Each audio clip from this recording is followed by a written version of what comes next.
সমস্ত পক্ষের আইনজীবী তাদের স্ব জায়গা থেকে যুক্তিতর্ক উপস্থাপন করেছেন এবং সবার যুক্তিতর্কের উপসংহার হলো তত্ত্বাবধায়ক সরকার ফেরা উচিত। তত্ত্বাবধায়ক সরকার গণতন্ত্রের জন্য সহায়ক। তত্ত্বাবধায়ক সরকার ব্যবস্থা সংবিধানের মৌল ভিত্তি, যে সেই ভিত্তির অন্যতম একটি উপাদান গণতন্ত্র, সেই গণতন্ত্রের ভিতকে মজবুত করার জন্য এর বিকল্প পথ আমাদের সামনে নাই। এটা সবার উপসংহার। সবাই একই সাথে উপসংহারে উপনীত হয়েছে যে তত্ত্বাবধায়ক সরকার ব্যবস্থা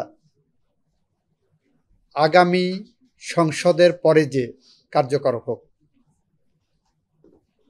সবার ভিত্তির মূল জায়গাটা হলো এই সরকার বিপ্লবোত্তর একটি সরকার।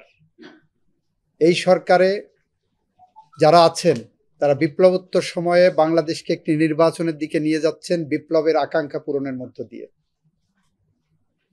বিপ্লবীরা যে আকাঙ্ক্ষা করেছিলেন, বিপ্লবীরা যে কারণে রক্ত দিয়েছেন, জীবন দিয়েছেন, তাদের আকাঙ্ক্ষাকে ধারণ করে এই সরকার সংস্কারের মধ্য দিয়ে বাংলাদেশকে একটি গণতান্ত্রিক বাংলাদেশের মহাসড়কে নিয়ে যাওয়ার জন্য যে নিরন্তর সংগ্রাম এবং নিরলস পরিশ্রম করে যাচ্ছেন, এখানে হাত দেওয়ার কোনো প্রয়োজন নাই।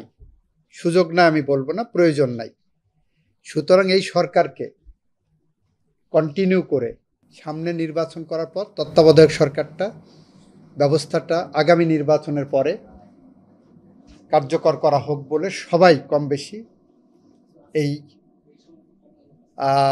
উপসংহারে উপনীত হয়েছেন। সেখানে একটা প্রশ্ন এসেছিল, জাজমেন্ট কি রেট্রোস্পেকটিভ না প্রসপেকটিভ। সেখানে আমি ইন্ডিয়ান সুপ্রিম কোর্টের প্রখ্যাত মামলা গোলকনাথের মামলা, সেই মামলা রেফারেন্স দিয়ে আমি বলেছি, judgement is always retrospective in effect unless court gives prospective effect. Law is always prospective unless parliament gives retrospective effect. এটা হলো মূল তত্ত্ব।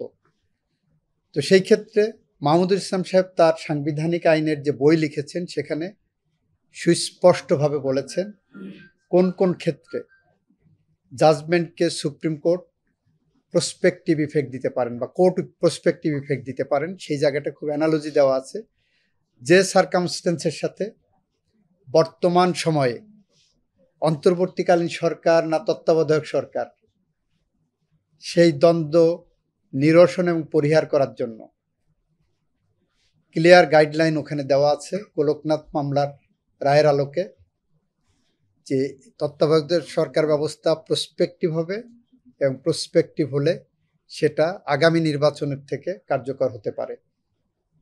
এটাই আমাদের আন্ডারস্ট্যান্ডিং। এখন আদালত সাবমিশনগুলো কিভাবে নিয়ে ওনারা কিভাবে দেবেন, এটা ওনাদের ব্যাপার। রাষ্ট্রপক্ষের আইনজীবী হিসাবে আমি যেটা সাবমিশন দিয়েছি, যে কথাগুলো এতক্ষণ বললাম, আমি আশা করি আমার সাবমিশনটা সুপ্রিম কোর্ট গ্রহণ করবেন। আমার সাথে অন্য যারা সমস্বরে একই উপসংহারে তাদের যুক্তিতর্ক শেষ করেছেন, রাষ্ট্রপক্ষের আশঙ্কা সব যুক্তিতর্ককে ধারণ করে নিয়েই আপিল বিভাগ তাদের রায় দেবেন। আমরা বলেছি যে তত্ত্বাবধায়ক সরকারের যে রায় খায়রুল হক সাহেবরা দিয়ে গেছেন মেজরিটি, তারা দুইটা মেনলি যুক্তি দিয়েছেন। প্রথম যুক্তি হলো এটা অনির্বাচিত সরকার, এটা সংবিধানের মূল ভিত্তির সাথে যায় না, ডেমোক্রেসির সাথে যায় না। দ্বিতীয় যুক্তি দিয়েছেন এই রায় বিচার বিভাগের স্বাধীনতা ক্ষুণ্ণ করতে পারে, কারণ বিচারপতিরা প্রধান উপদেষ্টা হওয়ার আকাঙ্ক্ষায় রাজনৈতিক দলগুলোর লেজুর ভিত্তি করতে পারেন। দুইটাতেই আমরা বলেছি, প্রথমটাই বলেছি, প্রথম যুক্তি যে মিসকনসিপ্ট, প্রথম যুক্তি যে ফেলাসাস, প্রথম যুক্তি যে ভ্রান্ত, সেটা বলতে যে বলেছি তত্ত্বাবধায়ক সরকারের অধীনে নির্বাচন আর তথাকথিত নির্বাচিত সরকারের অধীনে নির্বাচনের যে প্যারিটি, যে তুলনা, যে চিত্র আমরা তুলে ধরে বলেছি, বাংলাদেশের প্রেক্ষাপটে প্রমাণিত তত্ত্বাবধায়ক সরকারের আন্ডারে যে নির্বাচন, সেই নির্বাচনটা হলো বৈধ নির্বাচন। সেই নির্বাচনগুলো জনগণ তার জন আকাঙ্ক্ষা প্রতিফলন ঘটাতে পারে, সেই নির্বাচনে জনগণ ভোট দিতে পারে। আর তথাকথিত গণতান্ত্রিক নির্বাচন যদি বলে, সরকার বলে তথাকথিত নির্বাচিত সরকার, আমরা বলেছি সেই সরকারের আমলে মৃত ব্যক্তিরা এসে ভোট দিয়ে যায়, রাতের আধারে ভোট হয়ে যায়। ভোট করতে চাওয়ার কারণে ৭০ লক্ষ মানুষের বিরুদ্ধে মামলা হয়, ৪,৫০০-এর উপরে মানুষ বিনা বিচারে বা বিচার বহির্ভূত হত্যাকাণ্ডের শিকার হয়, ৭০০-র মতো মানুষ গুম হয়। মাত্র ৩৬ দিনে ১৫০০-র মতো মানুষ গুলিবিদ্ধ হয়ে মারা যায়, প্রায় ৩০,০০০-এর মতো মানুষ পঙ্গুত্ব বরণ করে ওই কোট আনকোট গণতান্ত্রিকভাবে নির্বাচিত সরকারের আন্ডারে। এই অবস্থা থেকে উত্তরণের জন্য আমরা একটা উদাহরণ দিয়েছিলাম যে এই বিল্ডিংটা ভেঙে পড়তে পারে। ভেঙে পড়া হাত থেকে এই বিল্ডিংকে রক্ষা করতে গেলে আমরা সাইডের লাইনে যদি পিলার দিই, তাহলে এই বিল্ডিংয়ের অক্ষত থাকবে, এই বিল্ডিংটা দাঁড়িয়ে থাকবে। আমার গণতন্ত্র সেরকম মুমূর্ষু অবস্থায় গণতন্ত্রকে যেখানে পাঠানো হয়েছে, তত্ত্বাবধায়ক সরকার সেই গণতন্ত্রের জন্য একটি নিরাময় ঔষধ। তত্ত্বাবধায়ক সরকারকে যদি আমরা বলি, গণতন্ত্রকে যদি বলি কোহিনূর, তাহলে সেই কোহিনূরকে রক্ষা করার জন্য তত্ত্বাবধায়ক সরকার এমন একটি ব্যবস্থা যা বাংলাদেশের গণতন্ত্রকে সুসংহত করে বাংলাদেশের মানুষকে ভোটের অধিকার ফিরিয়ে দেয়। এটা হলো প্রথম। দ্বিতীয়টা বলেছি, বিচার বিভাগের মাননীয় বিচারকরা হয়তো লোভের বশবর্তী হয়ে রাজনৈতিক দলগুলোর বা ক্ষমতাসীনদের আপনার লেজুর বৃত্তি করবেন। সেই জায়গায় বলেছি, সেইটাই যদি হয় তাহলে তো আপনাদের কারো চিফ জাস্টিস হওয়া হবে না। আপনারা চিফ জাস্টিস হওয়ার লোভে এই রায় দিয়েছেন, এবং যারা এই রায়ে সরকারের পক্ষে তত্ত্বাবধায়ক সরকারকে বিলোপ করেছেন, তারা প্রত্যেকেই পুরস্কার হিসেবে চিফ জাস্টিস হয়েছেন। যারা এই রায়ের সাথে একমত হননি, তত্ত্বাবধায়ক সরকারকে বহাল রাখতে চেয়েছেন, তারা কেউ চিফ জাস্টিস হতে পারেননি, যারা ডিসেন্টিং দিয়েছেন। তাহলে তো ওই তত্ত্ব যদি কার্যকর হয়, তাহলে তো আপনার চিফ জাস্টিস হওয়ার লোভে তো ওনারা সরকারের পক্ষে ওইভাবে দেবেন। এগুলো সব অকাট্য যুক্তি। দিতে পারেন, ওইটা সেটা আপিল বিভাগের দেওয়ার ক্ষমতা আছে। কিভাবে দেবেন ওটা ওনারা জানবেন। আমাদের নিবেদন করেছি, আমাদের যুক্তিতর্ক উপস্থাপন করেছি, বাকিটা ওনাদের ব্যাপার। দেখেন, আমি আমার সাবমিশনে ওই আপনারা যারা ছিলেন তারা দেখেছেন, সংবিধান একটি রাজনৈতিক দলিল, এটা কোরআন কিংবা বাইবেল না। কোরআন কিংবা বাইবেলের কোনো শব্দ বাক্য আপনার পরিবর্তন করার কোনো ক্ষমতা নাই। তত্ত্বাবধায়ক সরকার বর্তমান সময়ে সবচেয়ে বেস্ট পদ্ধতি। ভবিষ্যতে এই পদ্ধতিও যদি কলুষিত হয়, এর থেকেও ভালো কোনো পদ্ধতির জন্য জনগণ যদি কোনো ফর্মুলা বের করে, তখন এটা পরিবর্তন করে সেই ফর্মুলায় আসতে পারবে।